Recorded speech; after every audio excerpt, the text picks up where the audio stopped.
Sekarang kita mau bahas tentang Sustainable Development Goals. Jadi UNDP itu punya program yang disebut dengan istilah SDGs ya, Sustainable Development Goals ya. Kalau kita Google ya di websitenya SDGs ya, yang menjadi titekannya adalah bagaimana negara-negara ya itu mencapai target-target dari development goals ya. Jadi sebenarnya perdebatan tentang SDGs ini nggak banyak yang bisa kita kaji lebih dalam ya. So teoritis semuanya yang ditulis di SDGs ini semua hal yang sifatnya bagus ya. Misalnya paling pertama adalah no poverty misalnya ya. Ya tidak ada kelaparan ya. Kalau kita perhatikan semua orang ingin no poverty, tidak ada kemiskinan ya. Ya, pertama no poverty ya. Target dari Sustainable Development Goals ya, SDGs. Ya, kalau nggak ada kemiskinan, pertanyaannya kemudian bagaimana cara mencapai kemiskinannya ya, bukan masalah ya, itu adalah yang kita bahas secara lebih mendalam ya, lebih banyak ya tentang apakah dengan cara economic growth, apa dengan cara industrialisasi atau cara yang lain ya. Tapi umumnya no poverty ini adalah bagaimana orang ngomong tentang kesejahteraan juga ya. Dan ini tujuan dari pembangunan sebenarnya ya. Yang kedua adalah zero hunger ya. Nah ya ini yang menarik juga dibahas ya. Zero hunger ini perdebatannya adalah antara orang yang paham dengan food security atau keamanan ketahanan pangan ya, food security, dan food sovereignty. Nah ini juga perdebatan yang terjadi di Indonesia juga tentang kedaulatan pangan dan tentang keamanan pangan ya. Ini masalah keamanan ya, keamanan pangan, ini masalah kedaulatan pangan ya. Seringkali kita ngomong tentang kedaulatan pangan ya, kedaulatan pangan, tapi yang terjadi adalah dari mana pangannya itu berasal. Apakah dari dalam negeri sendiri ya, atau dia fleksibel, dia bisa jadi impor dan plus dalam negeri. Nah, orang-orang yang setuju dengan kedaulatan pangan umumnya itu tidak suka dengan namanya impor. Nah, permasalahannya ketika dia mengandalkan produksi dalam negeri, maka kapabilitas orang, ngomong tentang capability ya, kapabilitas orang untuk membeli itu bisa jadi tidak tercapai karena harga yang mahal misalnya ya. Kita sering ngomong tentang anti impor, tapi kemudian kalau kita nggak impor, kita akan kekurangan supply. Nah, ketika supply tidak ada, maka harga akan mahal. Kalau harga akan mahal, maka akan ada orang yang tidak bisa mengakses pangan. Nah, ini perdebatan yang kemudian terjadi di zero hunger ya.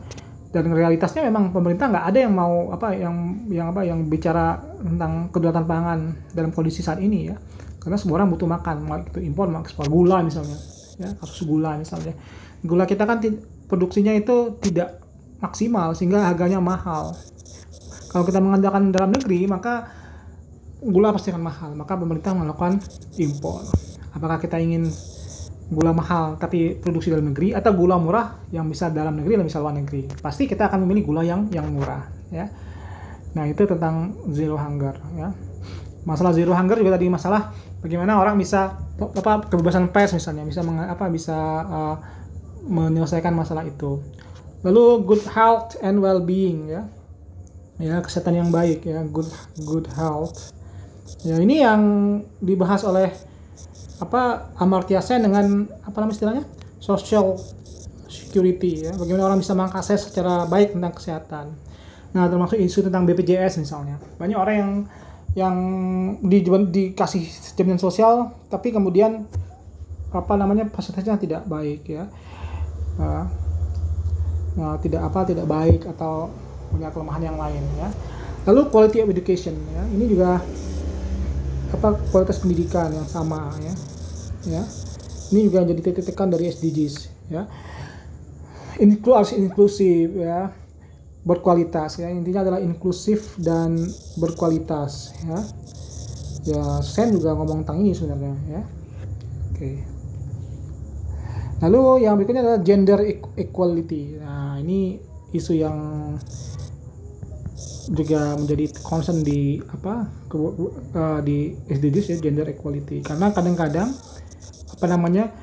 di banyak negara gender itu orang-orang yang wanita misalnya tidak punya akses yang sama dalam pendidikan, tidak punya akses sama dalam kesehatan, terjadi diskriminasi terhadap wanita. Nah, gender equality itu menekankan pada itu ya, bagaimana orang secara equal itu sama secara gender ya. Bahkan ada istilah Grameen Bank oleh Muhammad Yunus, peraih Nobel perdamaian, tentang bagaimana mengentaskan kemiskinan itu dengan justru memberi kredit kepada para ibu-ibu atau wanita, karena mereka lebih bisa mengembalikan modal katanya Grameen Bank ya. Lalu itu lagi. Berikutnya adalah clean water dan sanitation ya. Nomor 5 ini. Clean water dan sanitasi ya. Ini tentang lingkungan ya. Lalu affordable clean energy ya. Ini juga masalah bagaimana green energy, clean energy ya. Lalu ada namanya economic growth, sustainable economic growth, inclusive dan sustainable ya. Yang di decent work economic growth. Lalu macam-macam lah kalian bisa lihat ya, tapi intinya adalah bagaimana negara bisa menjadikan the holy goals ya, tujuan suci ya, dari macam-macam, dari reduce inequality, sustainable city and community sampai ke partnership for the goal ya. Partnership itu ide yang lagi menarik sekarang ya. Ini lebih sifatnya politik ya, partnership ya. Just stick dengan institusi juga, peaceful and inclusive strong institutions. Dia ngomong institution, life and land, life below water, climate action dan macam-macam. Ini mungkin ide berangkat dari idenya Postecoglou dan kawan-kawan tentang pentingnya institusi ya.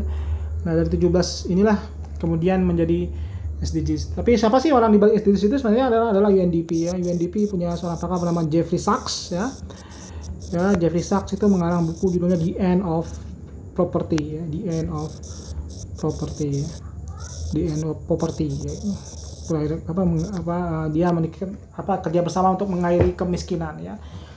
Jeffrey Sachs adalah orang-orang yang, cuman bedanya dengan MDGs adalah Millennium Development Goals ada isi tentang perbaikan institusi, perbaikan tentang partnerships ya.